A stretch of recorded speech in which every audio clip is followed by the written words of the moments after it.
বৰ্তমান আমাৰ অসম বিধানসভা চলি আছে।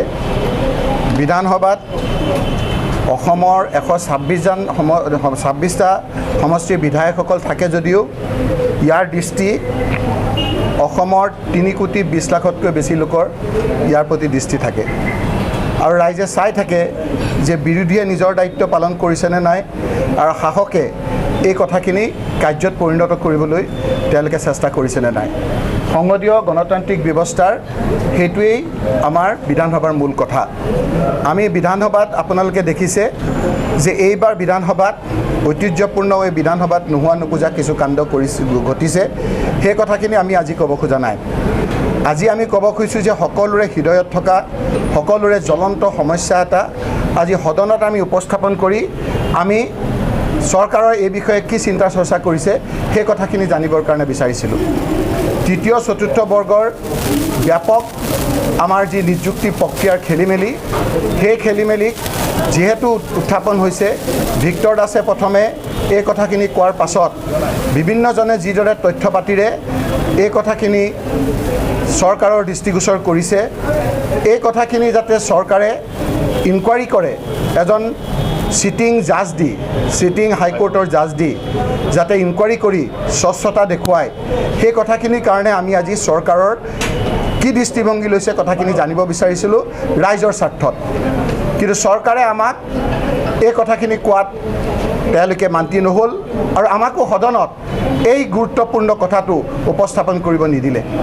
আজি অতি পৰিতাপৰ কথা যে 365 দিন চৰকাৰৰ থাকে, তাৰে মাত্ৰ আমাক 23টা দিন বিধানসভা চলে আৰু সেই বিধানসভাত চৰকাৰক দৃষ্টিগোচৰ কৰোৱাৰ, কৰ্ণগোচৰ কৰাৰ বিৰোধী পক্ষৰ এটা দায়িত্ব।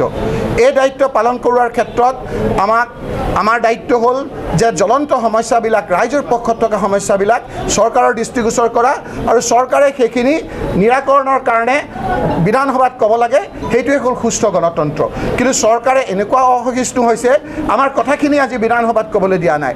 সাধাৰণতে আপোনাৰ আজিলৈকে যিমান আমাৰ হিতেন গোস্বামী ডাঙৰীয়ালৈকে যিসকল অধ্যক্ষ আছিল, সেইসকলে নিজৰ বিবৃতিত কৈছে যে বিধানসভাখন যিহেতু 365 দিন চৰকাৰৰ থাকে, যিকেইটা দিন বিধানসভা হয় সেই বিধানসভাত বিৰোধী পক্ষই কথা ক'বলৈ সুবিধা পাব লাগে। আমি বিধানসভাত কথা ক'বলৈ সুবিধা নোপোৱা এইবাৰ প্ৰথম নজিৰ আমাৰ বিধানসভাত হ'ল। আমাক শূন্যকালীন ঘণ্টাত আমাক নিৰ্ধাৰিতভাৱে আমাক বান্ধি দিছে আৰু এনেকুৱা নোহোৱা নোপোজা হৈছে যে আমাক আজি কুৱেশ্যন আৱাৰতো আমাক ক'ব দিয়া নাই। আজি আমাৰ এই কথাখিনি আমি উপস্থাপন কৰিছিলোঁ, চৰকাৰক কৈছিলোঁ যে আপোনালোকে স্বচ্ছতাৰ কথা কৈছিল, ইণ্টাৰনেট কাটি দিছিল। মুখ্যমন্ত্ৰী ডাঙৰীয়াই আমাৰ তাত ৰেকৰ্ড আছে, আপোনালোকক দি দিম। লখিমপুৰত গৈ কৈছিল যে মই গণি আমাৰ লখিমপুৰৰ 3য় আৰু 4ৰ্থ বৰ্গৰ যিবিলাক চাকৰি আছে ইয়াৰ স্থানীয় লোকে পাব, কিন্তু তাত দেখা গৈছে যে বাহিৰৰ লোকে আজি নিযুক্তি পাইছে। উকা আপোনাৰ কাগজ দিয়া বুলি অভিযোগ আহিছে। সেই অভিযোগৰ সত্যাসত্যতা হয় নে নহয় চাবৰ কাৰণে চৰকাৰৰ কিহৰ ভয় যে এজন হাইকোৰ্টৰ এজন সিটিং জাজেৰে আমাৰ এই গোটেই কথাখিনি আমাৰ চোৱা চিতা কৰিবৰ কাৰণে, তদন্ত কৰিবৰ কাৰণে। আমি সেইদিনা দেখিলে আমি যেতিয়া আমাৰ প্ৰশ্ন উত্তৰ হ'ল, সেই প্ৰশ্ন উত্তৰটো আমি উপস্থাপন কৰিলোঁ যে আপুনি এতিয়া আমাৰ সকলোতকৈ গুৰুত্বপূৰ্ণ ডাঙৰ হৰফৰে আহিছে, এনে আমাৰ মূল্য বৃদ্ধিয়ে আমাক জুৰুলা কৰিছে, তাতে আকৌ বিদ্যুৎ মাচুল বাঢ়ি গৈছে।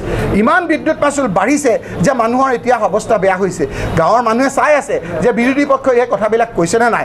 আমি ক'ব খুজিলোঁ, চৰকাৰৰ পৰা এটা বিবৃতি বিচাৰিছিলোঁ, এইটো এটা নিয়ম। আমিও শাসনত আছিলোঁ, যেতিয়া বিৰোধী পক্ষই এই কথাবিলাক কয় চৰকাৰে এটা বিবৃতি দি চৰকাৰৰ স্থিতি স্পষ্ট কৰে, কিন্তু আজি আমি সেইখিনি কথা ক'বলৈ আমাক দিয়া নাই। আজি জনজাতিকৰণ ক্ষেত্ৰত আপোনালোকে দেখিলে চৰকাৰে কৈছিল যে আমাৰ চৰকাৰ অহাৰ লগে লগে, বিজেপি চৰকাৰ অহাৰ লগে লগে 6 মাহৰ পিছত 6 জনগোষ্ঠীক জনজাতিকৰণ কৰিম, সেইখিনিও আজি নকৰিলে। আজি এটা জ্বলন্ত সমস্যা, ভাৰতৰ আন ৰাজ্যৰ যিসকলে জনজাতি বিচাৰিছিল সেইসকলৰ প্ৰায় সকলোকে জনজাতিকৰণ কৰিলে। আমাৰ ন্যায্য প্ৰাপ্যৰ এই 6 জনগোষ্ঠীক আজিলৈকে জনজাতি দিম বুলি কোৱাৰ পিছত যি হোৱা কাপিচৰা কৰিছে, সেই কথাখিনি আজি সদনত উপস্থাপন কৰিব খোজোঁতেও আমাক দিয়া নাই। গতিকে আমি বাৰম্বাৰ গণতান্ত্ৰিকভাৱে সকলো নিয়ম নীতিৰ বাবে আমি মানি এইখিনি কথা আলোচনা কৰিবলৈ বিচাৰিছিলোঁ, কিন্তু আমাক নিদিলে। সেইকাৰণে আমি আমাৰ যিটো প্ৰতিবাদৰ এটা নিয়ম, আমি সেই নিয়মেৰে সদন কক্ষত বহুতবাৰ বহু সময় আমি অধ্যক্ষ উপাধ্যক্ষ ডাঙৰীয়াক অনুৰোধ কৰিলোঁ। আমাক যেতিয়া এইটো বঞ্চিত কৰিলে, আমি ভাবিলোঁ যে এতিয়া সৰ্বসাধাৰণ ৰাইজক বঞ্চিত কৰিছে, এই চৰকাৰখন এতিয়া সৰ্বসাধাৰণৰ মাজত নাই। গতিকে আমি আপোনালোকৰ যোগেদি এই কথাখিনি, আমি যে অপজিশ্যন হিচাপে, আমি যে বিৰোধী পক্ষ হিচাপে আমাৰ কৰ্তব্য পালন কৰিছোঁ, আপোনালোকৰ যোগেদি ৰাইজক জনাইছোঁ। এই কথাখিনি আমি পৰৱৰ্তী সময়ত ৰাইজৰ কাষলৈ লৈ যাম, সেই কথাখিনিও আপোনালোকৰ যোগেদি আমি ৰাইজক জনাইছোঁ। এতিয়া আমাৰ ছিনিয়ৰ আমাৰ বিধায়ক ভৰত নৰহ ডাঙৰীয়াই আপোনালোকক বক্তব্য ৰাখিব।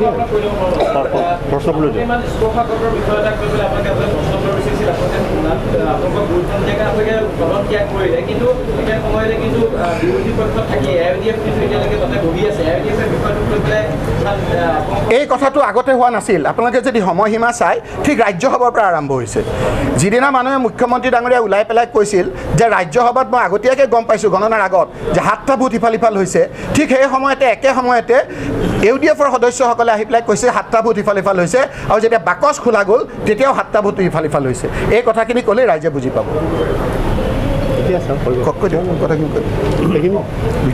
আপোনাক সকলোৱে নিশ্চয় গম পালে, আমি বিক্টৰ দাসৰ অভিযোগ, জয়া কলিতাৰ অভিযোগ আৰু লখিমপুৰ মেডিকেল কলেজৰ নিযুক্তিৰ যিটো দুৰ্নীতি, সেইটোৰ ওপৰত আমি হাইকোৰ্টৰ এজন ছিটিং জাজৰ দ্বাৰা ইনকুৱাৰী হোৱাটো বিচাৰিছোঁ।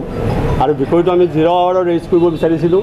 আমাক আজি স্পীকাৰে, ডেপুটি স্পীকাৰে আমাক এইটো 0 আৱাৰত ৰেইজ কৰিবলৈ নিদিলে। তাৰ কাৰণে আমি প্ৰতিবাদত আমি সদন ত্যাগ কৰিছোঁ। আৰু দেখা পোৱা গৈছে যে আজি পুনৰ নিযুক্তিৰ কেলেংকাৰী পোহৰলৈ আনি থকা সময়তে লখিমপুৰৰ যিগৰাকী বিধায়ক, তেখেতৰো অমহি বমহি পত্নীৰ সহায়িকা, ৰান্ধনী এইবিলাকে, সেইকাৰণে আমি তদন্ত বিচাৰিছোঁ। এই গোটেই তথ্যখিনি আমি আজি লৈ গৈছিলোঁ। এইখিনি পোহৰলৈ আহিব বুলিয়েই আজি তেওঁলোকে গাপ দি ৰাখিব বিচাৰিছে। হ'ব, ধন্যবাদ।